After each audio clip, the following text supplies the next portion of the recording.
आप देख रहे हैं इसकी स्टडी पॉइंट सिलीगुड़ी का मॉडल एक्टिविटी टास्क क्लास 10 के मैथमेटिक्स को। और इस वीडियो में हम लोग कवर करेंगे मॉडल एक्टिविटी टास्क के सारे क्वेश्चन पेपर को और समझेंगे। जो प्रमेय है उसके लिए आप इसकी स्टडी पॉइंट सिलीगुड़ी के प्लेलिस्ट का यूज़ करते हुए प्रमेय को देखकर तैयारी कर लीजिएगा। वीडियो बड़ा ना हो जाए बोलकर प्रमेय को मैं इस वीडियो में कवर नहीं करूंगा। आपको लिंक बता दूंगा, लिखा हुआ दिखा दूंगा और डिस्क्रिप्शन में लिंक दिया हुआ रहेगा, आई बटन में दिया हुआ रहेगा ऊपर की ओर। और आप चाहें तो प्लेलिस्ट की मदद से भी या फिर कार्ड्स के द्वारा भी देख सकते हैं। तो चलिए बिन समय गंवाए हम लोग model activity task mathematics class 10 जुलाई 2021 को शुरू करते हैं। देखिए आपकी स्क्रीन पर इंग्लिश वर्जन का क्वेश्चन दिख रहा है और उसका हिंदी वर्जन वाला क्वेश्चन भी दिख रहा है। यहाँ पर थोड़ा सा डायग्राम में मिस्टेक है, आप याद रखिए कि डायग्राम एग्जैक्टली यही डायग्राम है, इसलिए डायग्राम में कोई बदलाव नहीं करना है। हिंदी में डायग्राम यहाँ पे थोड़ा सा प्रिंटिंग एरर हो गया है, इसीलिए आपको डरने की ज़रूरत नहीं है, सही से तैयारी कीजिए। तो हम लोग क्वेश्चन पे चर्चा बाद में करेंगे और डिटेल्स में। तो चलिए आगे बढ़ते हैं और शुरू करते हैं। पहला क्वेश्चन देखिए एमसीक्यू टाइप क्वेश्चन है। इसमें 4 क्वेश्चन दिया गया है और एमसीक्यू का आप जानते हैं केवल आपको आंसर ही लिखना पड़ता है, इसमें कोई चॉइस केवल दिखा देना है, ऐसा नहीं कि सॉल्यूशन करके दिखाना पड़ेगा। किंतु माध्यमिक परीक्षा में जब भी क्वेश्चन रहेगा तो आपको सॉल्यूशन करके ही दिखाना पड़ेगा। तो देखिए पहला जो क्वेश्चन है उसमें ध्यान से देखिए, इसमें कौन सा वास्तविक गुणांक के एक चर वाले द्विघात समीकरण कौन सा है वह दिखाना है। ठीक है, आप अगर गुना कर करके दिखाइएगा, इसमें देखिए, इसमें अगर गुना करके दिखाते हैं तो आप देखिए इसमें गुना हुआ इस वाले में, तो कितना हो जाएगा, गुना किया तो x cube minus X square minus 3x। ठीक है, या देखिए पावर 3 है, नहीं हुआ। इसमें देखिए इसमें गुना कीजिएगा तो X to the power 4 minus X square minus 6x equal to 0, यह भी नहीं हुआ। इसमें देखिए X square minus X equal to 0, मतलब कितना हो गया, 2x square minus 2x equal to 0 हो गया। यहाँ पर यह भी नहीं है, यह वाला है, यह भी नहीं है, यह भी नहीं है। तो समझ गए कि द्विघात कौन सा है, यह वाला है। क्यों है, क्योंकि आप जानते हैं स्टैंडर्ड जो इक्वेशन होता है द्विघात समीकरण का वह आपको याद रखना होगा, X square plus B X plus C equal to 0। ठीक है, जहाँ पर A is not equal to 0 ऐसे करके हम लोग बोलते हैं। तो इसमें आप देखिए यहाँ पर अगर हम लोग तैयार करेंगे इस जगह में तो आप किस फॉर्मेट में पा रहे हैं, इसी फॉर्मेट में पाएंगे आप इसको। यहाँ पर ए देखिए, यहाँ पे ए के जगह में कौन है, 1 है, तो 1 डॉट एक्स स्क्वायर फिर प्लस माइनस 2x प्लस 0, ठीक है, इक्वल टू 0। ये देखिए इस तरह से, तो इस फॉर्मेट में तैयार हो गया, इसीलिए यही आपका सही आंसर होगा। ठीक है, तो सही आंसर आपका सी ऑप्शन हुआ। अब देखिए नेक्स्ट क्वेश्चन जो है नंबर 2, इसमें दिया गया है जो समीकरण है ये वाला, इसका आपको बताना है, रूट्स बताना है। रूट्स मतलब मूल बताना है, समीकरण का मूल कौन सा होगा। कुछ नहीं, आप याद करके रखिए ये वाला चीज़, a into B equal to 0 अगर इस फॉर्मेट में रहता है तो हम लोग क्या बोलते हैं, a equal to 0 b equal to 0, यह चीज़ आपको याद है। सेम यही चीज़ यहाँ पर है, तो आप क्या करेंगे, 2x minus 2 into X plus 3 equal to 0 ऐसा है। तो आप क्या करेंगे, either 2x minus 2 equal to 0, तो इसमें कितना हो गया, 2x equal to 2, therefore x equal to 2/2 equal to 1। ठीक है, पहला वाला हो गया। दूसरा वाला पार्ट लीजिए, x प्लस 3 इक्वल टू 0, तो x इक्वल टू कितना हो गया, -3। तो आपके पास ऑप्शन कौन सा सही होगा, देखिए यहाँ पे 1 एक वैल्यू हो गया और दूसरा वैल्यू हो गया -3। तो किस में है ये चीज, देखिए इसमें है। तो आपका सही ऑप्शन हो गया सी वाला। ठीक है, आगे बढ़ते हैं, क्वेश्चन नंबर 3 को देखते हैं। देखिए मैं इंग्लिश वर्जन वाला क्वेश्चन साथ में इसलिए रखा ताकि आपको हिंदी और इंग्लिश दोनों का क्वेश्चन दिखे और कुछ गलत है या सही है सारा आपको पता चल जाए। ठीक है, तो यहाँ पर देखिए 10% वार्षिक ब्याज दर से 50 रुपया का 2 वर्ष का साधारण ब्याज, समान दर से फिर 100 रुपया का 1 वर्ष का साधारण ब्याज कितना गुना होगा। मतलब केस 1 और केस 2 दो हैं। तो मान लीजिए मैंने केस 1 में और केस 2 दो मैंने ले लिया। ठीक है, और इसमें मैं क्या निकाल रहा हूं, सरल ब्याज निकाल रहा हूं। एक ही बार मैं लिखता हूं, देखिए सरल ब्याज।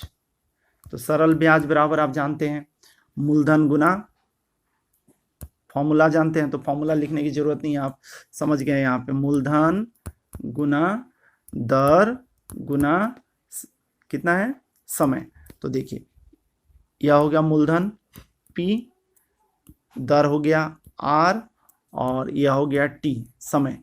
तो आप इस फॉर्मूला को दिमाग में बैठा के रखिएगा, ऐसा ही सरल ब्याज बराबर PRT/100 ये होता है ना। तो इसी को हम लोग यहाँ पे यूज कर रहे हैं। तो देखिए ऐसे यूज कर ले, 0 0 0 कट गया 0, तो कितना हो गया 10 रुपया यहाँ पर। ठीक है, उसी तरह से केस 2 में देखिए यहाँ पर कलर चेंज कर देते हैं। यहाँ पर P हो गया ये वाला, टाइम हो गया T, और समान दर मतलब यही वाला दर ये हो गया R। तो यहाँ पर भी सरल ब्याज निकालेंगे तो कितना हो जाएगा बताइए, गुना दर 10 और समय 1, फिर नीचे का 100, ये देखिए कट गया, कितना आया 10 रुपया। तो इन दोनों में आपको देखकर क्या पता चल रहा है कि दोनों का सरल ब्याज सेम है। तो क्या होगा, ऑप्शन डी होगा, बराबर। ठीक है, तो उम्मीद कर रहा हूँ आपको समझ में आ रहा होगा इसकी स्टडी पॉइंट सिलीगुड़ी का मॉडल एक्टिविटी टास्क क्लास 10 2021। देखिए अब नेक्स्ट क्वेश्चन को देखते हैं। यहाँ पर ओ केंद्र वाला एक वृत्त है। देखिए तो मैं एक वृत्त बना लिया, ओ केंद्र है और 2 इसका चाप है। ठीक है, और लंबाई दोनों की समान है। ठीक है, देखिए चाप एक्चुअल में होना नहीं चाहिए था, हाँ ठीक है, चाप यहाँ पे चाप दिया है, चाप मतलब अलग हो गया, हम लोग को यहाँ पे जीवा लिखना चाहिए था। ठीक है, तो यह हो गया आपका 1 और इधर में हो गया और 1। ठीक है, एक का नाम हम लोग PQ ले लिए और दूसरा को RS ले लिए, और क्वेश्चन में पहले बोल चुका है यह दोनों बराबर हैं। ठीक है, याद करके रखिएगा PQ और RS क्या है, बराबर है, क्वेश्चन में दिया गया है। अब देखिए यहाँ से यहाँ तक की दूरी क्या है, बोला है O केंद्र से, देखिए O से PQ की दूरी यहाँ से यह कितना है 8 सेंटीमीटर है। तो यह O हो गया, इस जगह को मान लीजिए मैं L मान लेता हूँ, इसको L इसको M मानता हूँ। तो OL बराबर कितना दिया है 8 सेंटीमीटर दिया गया है। और आप पहले ही बोल चुके हैं कि दोनों की लंबाई क्या है, समान है। मतलब क्या बोल रहा है कि दोनों की लंबाई एकदम समान है। ठीक है, दोनों कोड सेंटर से क्या है, सेंटर से देखिए इक्वल लेंथ है, समान लंबाई के हैं। तो समान लंबाई के कब होंगे, जब इक्वल दूरी पे हैं तभी ना। तो इसीलिए आप बोलेंगे क्या OM भी बराबर है। तो इसका मतलब क्या हो गया कि केंद्र से, इसका मतलब हो गया केंद्र O से, केंद्र O से आप लिखिएगा RS की दूरी बराबर कितनी होगी, 8 सेंटीमीटर ही होगी। ठीक है, तो मेन कंसेप्ट यहाँ पर समझना है, इसको आपको इस चीज को समझना है, इस लाइन को, कि यह समान दूरी पर है। इसीलिए O से दूरी अगर इस पॉइंट की L की दूरी अगर 8 है तो M की दूरी भी 8 ही होगी। ठीक है, उम्मीद कर रहा हूँ आपको समझ में आ गया होगा। यहाँ पे थोड़ा करेक्शन कर लीजिएगा, चाप आर्क होता है और कोड जीवा होता है, तो सुधार कर लीजिएगा। ठीक है, आगे बढ़ते हैं क्वेश्चन नंबर 2 के लिए बढ़ते हैं। क्वेश्चन नंबर 2 में आपको सत्य या असत्य बताना है। यहाँ पे देखिए, यदि घन के एक भुजा की लंबाई, सबसे पहले हम लोग बना लेते हैं, घन बना लेते हैं जी। देखिए यह घन है और इसकी भुजाएं बताया गया है कितना है, ए है, मान लेते हैं ए है, ये मान लिया मैंने।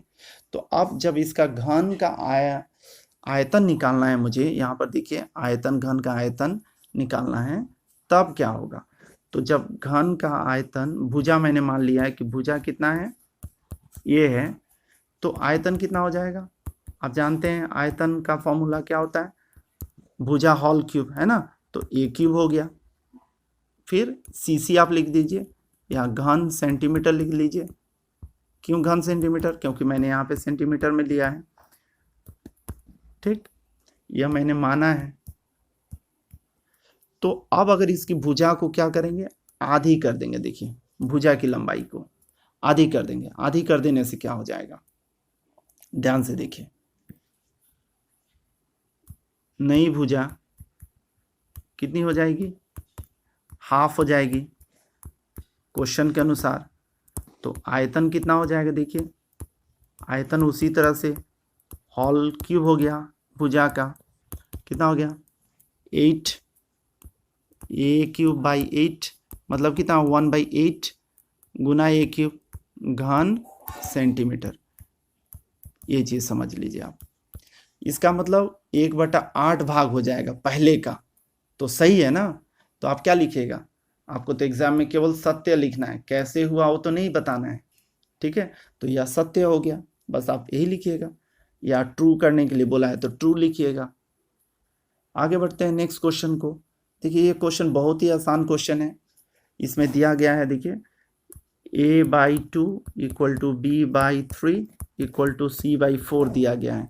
तो इसमें अनुपात बताना है। जब ऐसे रहेगा तो आप इस पूरे को अगर k मान लेते हैं, लेट मतलब माना, तो कितना हो जाएगा, a बराबर कितना हो जाएगा 2k, b बराबर कितना हो जाएगा 3k, c बराबर कितना हो जाएगा 4k।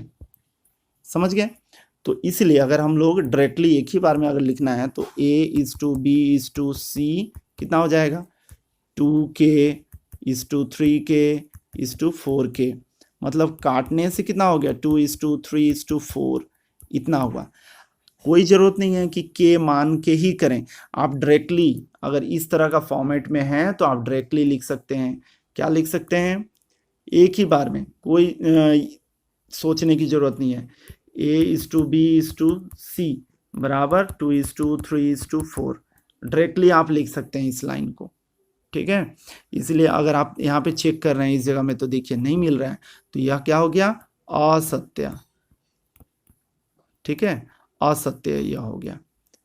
आपको बताने के लिए, समझाने के लिए मैंने यहाँ पे के माना है और के मान कर दिखाया है कि देखिए के तो यहाँ पे कट जाता है, तो यही मिलता है। जब ऐसा रहे, इस तरह का फॉर्मेट में रहे, तो डायरेक्टली आप ऐसे लिख कर चेक कर लीजिएगा।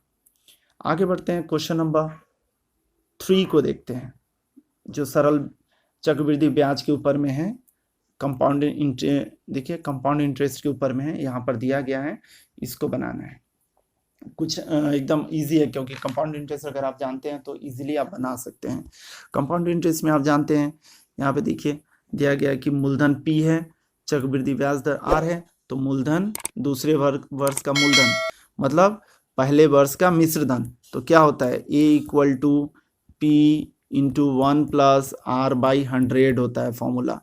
यही ना हुआ, टू द पावर n जो समय हुआ ये रहता है। तो पहले वर्ष का है तो एक ही वर्ष का है, तो यहाँ पे 1 होगा। ठीक है, तो यह हुआ। तो आपके पास तो ये चीज़ नहीं है, तो यहाँ पे तो गलत है, तो इसलिए इसका आंसर क्या होगा, असत्य। ठीक है, समझ के रखिएगा यह सूत्र। यहाँ पर 1 है तो 1 नहीं लिखने से भी होता है, इसलिए 1 आप नहीं लिखिएगा तो भी होगा।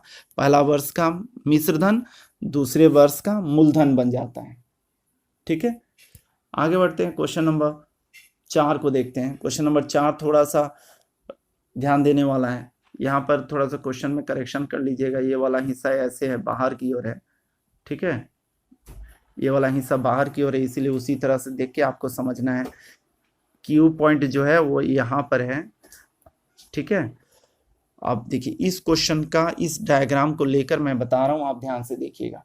यहाँ पे देखिए आप प्रमेय याद रखे होंगे, अर्धवृत्तस्थ कोण समकोण होते हैं। यह प्रमेय अगर आप याद करके रखे हैं तो आप जानते होंगे कि यहाँ पर ये वाला, ठीक है, पी बी बराबर 90 डिग्री होगा। ये देखिए क्यों, अर्धवृत्तस्थ कोण जो होता है वो 90 डिग्री का होता है। अब इसके बाद वाला जो कोण होगा आप देख लीजिए, यहाँ पर इस जगह पे जो कोण तैयार हो रहा है, यहाँ पर ये वाला कोण, यह कोण इस त्रिभुज का ऐसे करके मैं बना रहा हूँ। देखिए यहाँ पर बी है, यहाँ पे पी है, यहाँ पे ये है, यह 90 डिग्री का हो गया। तो ये वाला कोण और ये वाला कोण कभी भी तो 90 होगा ही नहीं, मतलब न्यून कोण ही होगा, 90 डिग्री से तो ज़्यादा होगा नहीं, है ना। न्यून कोण में होता क्या है, 0 से लेकर 90 डिग्री के बीच में ही कोण होगा, है ना, तभी एक्यूट एंगल होगा या फिर न्यून कोण होगा। तो यहाँ पर बी आप देख रहे हैं कि 90 से ज़्यादा हो ही नहीं सकता है, ठीक। तो अगर इस केस में यहाँ पर पकड़ते हैं तो यहाँ भी यह न्यून कोण ही होगा, ठीक है। क्यों, क्योंकि Q अगर ऊपर में आ जाता है तब जाके वह 90 डिग्री हुआ, तब ये 45 हो सकता है या फिर 90 से कम 80 हो सकता है। इसीलिए यह भी क्या हो गया, सही नहीं हुआ, यह भी असत्य होगा, ठीक है। तो आप क्या लिखेंगे यहाँ पर इसका आंसर में, असत्य लिखेंगे। कैसे करके हुआ वो चीज़ मैंने बता दिया, ठीक है। उम्मीद कर रहा हूँ आपको समझ में आ रहा होगा। आप देख रहे हैं इसकी स्टडी पॉइंट सिलीगुड़ी का मॉडल एक्टिविटी टास्क। आगे बढ़ते हैं, क्वेश्चन नंबर 3 को देखते हैं। क्वेश्चन नंबर 3 में आप देखिए ध्यान से, लंबवृत्तीय बेलन के आयतन और वक्रतल के क्षेत्रफल का संख्यात्मक मान समान हो तो बेलन का अर्धव्यास ज्ञात करो, ठीक है। तो कुछ नहीं है, जस्ट आप बेलन बना लीजिए, इस तरह से डायग्राम बना लीजिए, ठीक है। और इसका आयतन आपको निकालना है।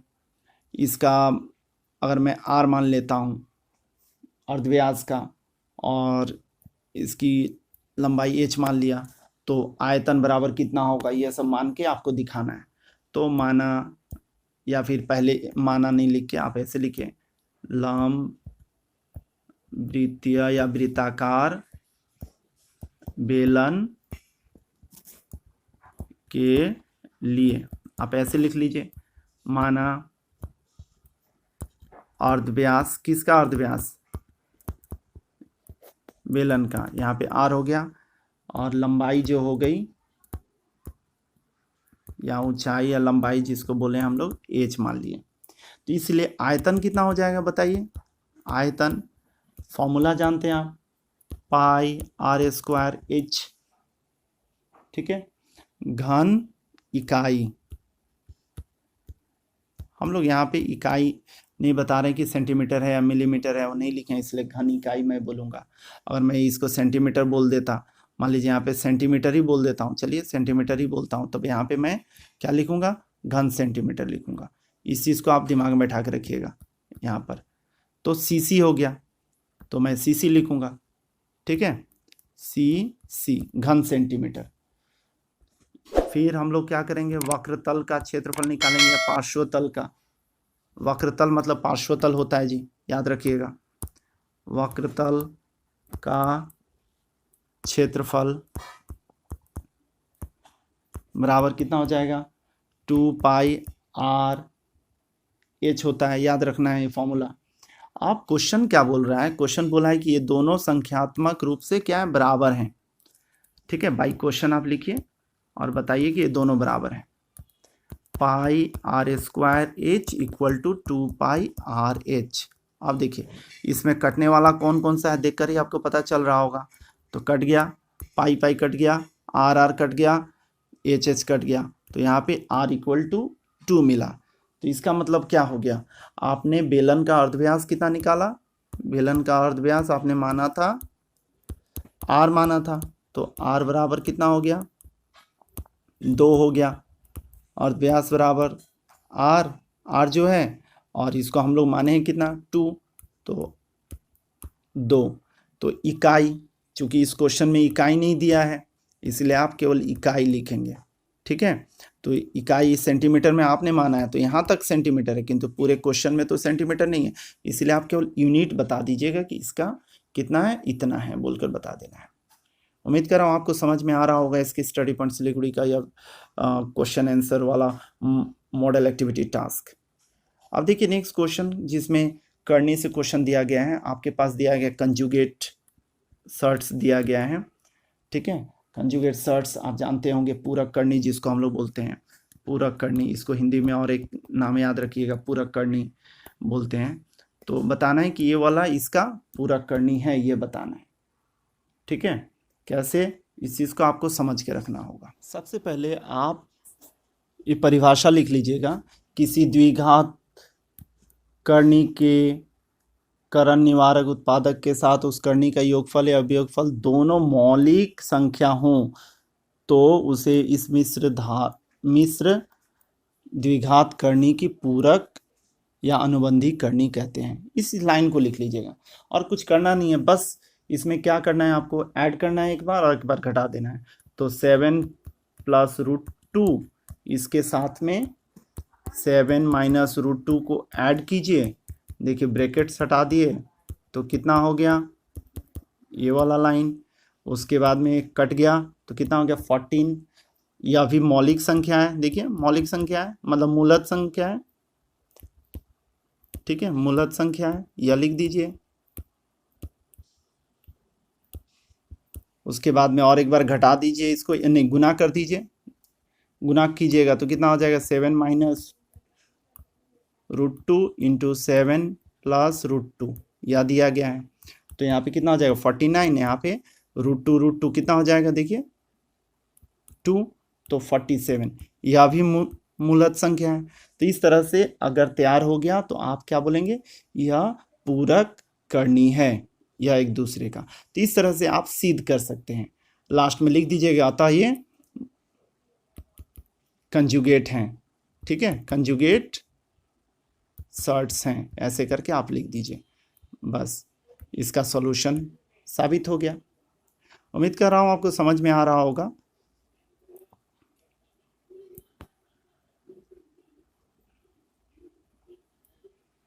अब देखिए लास्ट क्वेश्चन जो है वह वृत्तस्थ चतुर्भुज के विपरीत कोण समपूरक होते हैं, यह दिया गया है।